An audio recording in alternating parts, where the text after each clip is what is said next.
Tengah himpitan kehidupan di masa pandemi COVID-19 tak jarang membuat orang lebih kreatif.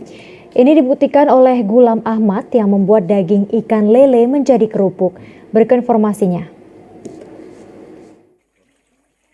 Berawal dari sulitnya memasarkan ikan lele di tengah pandemi, Gulam Ahmad, warga Kampung Rantau Selamat, Kecamatan Taduraya, Nagan Raya, berinovasi dengan membuat daging ikan lele menjadi kerupuk.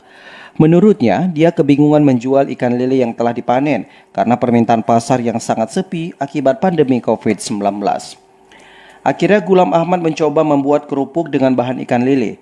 Hasilnya, kerupuk buatan Gulam Ahmad cukup diminati oleh masyarakat.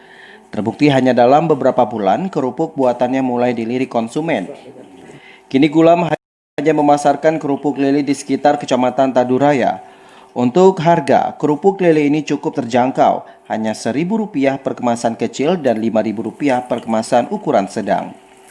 Berkat usaha kerupuk lelenya, kini Gulam Ahmad mampu membuka lapangan kerja bagi warga sekitar. Karena ini ada pandemi ini COVID-19, jadi pemasaran lele agak